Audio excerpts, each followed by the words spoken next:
नमस्कार साथियों, स्वागत है आपका हमारे YouTube चैनल पर। मैं पंचम गुप्ता आपका हार्दिक स्वागत और अभिनंदन करता हूं। मित्रों, जब भी कोई IC38 की परीक्षा पास कर लेता है उसके बाद वो LIC एजेंट बन जाता है। LIC एजेंट बनने के बाद क्या करना होता है, कैसे काम शुरू किया जाए, कहाँ से शुरू किया जाए, ये सारे के सारे प्रश्न हम सब के दिमाग में घूमने लगते हैं और इसका समाधान इस वीडियो में है। अगर वीडियो को आखिरी तक देखिएगा तो आपको सारे के सारे प्रश्नों का उत्तर मिलेगा। आगे बढ़ते हैं मित्रों, इससे पहले मैं आपसे आग्रह करता हूं, वीडियो को लाइक कर दीजिएगा, चैनल को सब्सक्राइब कर दीजिएगा और साथ ही साथ अपने साथियों में शेयर करना ना भूलिएगा और कमेंट जरूर दीजिएगा। मित्रों, सबसे पहले तो बात करते हैं कि IC38 की परीक्षा पास करने के बाद एक LIC एजेंट को काम कैसे शुरू करना चाहिए। जहाँ तक मैं समझता हूँ, LIC एजेंट बनने के बाद आपको क्या करना है कि अपना एक प्रॉस्पेक्ट रजिस्टर बनाना है। प्रॉस्पेक्ट रजिस्टर बनाने का मतलब कि एक ऐसी कॉपी लीजिए जिस पे नाम, डेट ऑफ बर्थ, पता, पिता का नाम और mobile number, email ID, plan कौन सा देना है इत्यादि लिखें और रोज़ के रोज़ उस लिस्ट को बढ़ाते जाएं। जितनी बड़ी आपकी लिस्ट होगी उतना बड़ा आपका व्यवसाय होगा, उतना बड़ा आपका कारोबार होगा, उतना बड़ा आपकी LIC एजेंसी ग्रोथ करेगी। तो सबसे ज़रूरी है कि आपको ये प्रॉस्पेक्ट रजिस्टर बनाना है। इस प्रॉस्पेक्ट रजिस्टर में अगर आप किसी को टारगेट बनाते हैं कि मैं उसका बीमा करूंगा, तो वह आपके लिए सस्पेक्ट हुआ। उसके नाम के आगे आप यस लिख के ऐसे गोला बना दीजिए।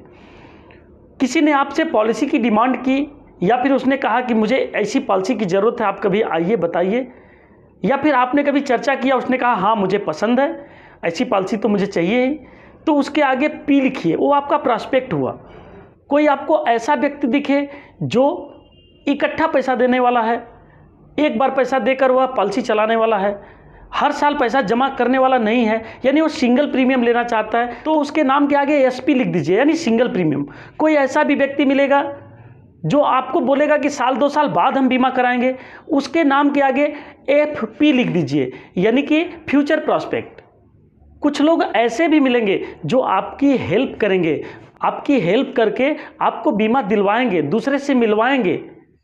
अगर ऐसे लोग मिलते हैं उसके नाम के आगे आपको HF लिखना है। HF का मतलब हेल्पफुल पर्सन, वो आपको बीमा दिलवाएगा।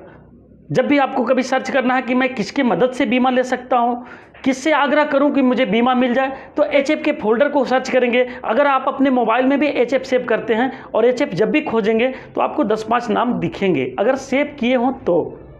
इसी प्रकार अगर आप किसी का बीमा कर चुके हैं, उसको पॉलिसी होल्डर बना चुके हैं, तो उसको PH लिखिए, यानी पॉलिसी होल्डर। आपको पता चल जाएगा कि इस व्यक्ति का हमने बीमा कर रखा है। अपने प्रॉस्पेक्ट रजिस्टर में भी PH लिख दीजिए, वहाँ गोला बना दीजिए, ताकि आपको याद हो जाए कि इस व्यक्ति का हमने बीमा कर लिया है। वैसे सारी चीज़ें तो याद रहती हैं, लेकिन एक सिस्टमेटिक चलने से आपको बड़ा फायदा होगा। तो ये प्रॉस्पेक्ट रजिस्टर अगर मैनेज करना सीख लिया तो आपको कभी भी बीमा की कमी नहीं होने वाली है, आज भी और फ्यूचर में भी। अगर आप रोज़ 10 लोगों को कॉल करते हैं, 10 लोगों से अपॉइंटमेंट लेते हैं, 10 लोगों से मीटिंग के लिए समय तय करते हैं, तो देखिए आपके पास इतना बीमा आने लगेगा कि कोई आपको रोक नहीं सकता है। लेकिन हाँ, एक चीज़ ध्यान रखना पड़ेगा, आपको प्लान प्रेजेंट करना आना चाहिए। मीटिंग तो तय कर लिए, लेकिन आपको प्लान ही नहीं बताने आ रहा है, आप किसी को प्लान ही नहीं दे पा रहे हो, तो ये समस्या का विषय हो जाता है। और यहाँ बड़े बड़े एजेंट भी फेल हो जाते हैं। जब आपको प्लान प्रेजेंट करना नहीं आएगा तो आप कहाँ से प्लान सेल कर पाइएगा। आपके पास आदमी तो बहुत हैं, प्रॉस्पेक्ट तो बहुत है, लेकिन प्रेजेंटेशन का तरीका आया नहीं, आपने सीखा नहीं। इसके लिए आपको प्रेजेंटेशन का तरीका भी सीखना पड़ेगा। आपने देखा होगा, जब कोई आदमी साबुन बेचने का प्रचार करता है और साबुन की बिक्री के लिए विज्ञापन देता है, तो साबुन को ऐसे अंदाज में पेश करता है, ऐसे दिखाता है जैसे उस साबुन को लगाने के बाद आपको फील होगा कि आप झील में नहा रहे हैं, झरने में नहा रहे हैं। क्रीम का प्रचार देखते हैं तो ऐसा लगता है कि इस क्रीम को लगाने के बाद तो आप एकदम ब्यूटीफुल हो जाएंगे। ऐसा प्रेजेंटेशन, स्मार्ट, आकर्षक, ज़बरदस्त प्रेजेंटेशन अगर आपका रहा तो आप प्लान बेचने में भी सफल रहेंगे। और जैसे ही प्लान बिकेगा, आपका बिजनेस दिन दूना रात चौगुना तरक्की करने लगेगा।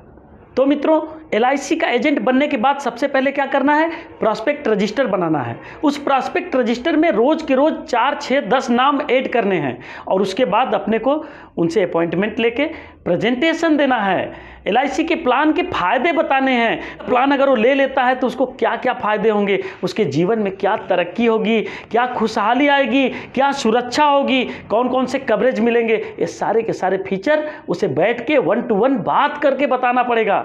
और ये सेल्स अगर सीख लिया तो बात बात में यूं ही बीमा बिक जाया करेगा, आपको जरा सा भी जोर नहीं लगाना पड़ेगा।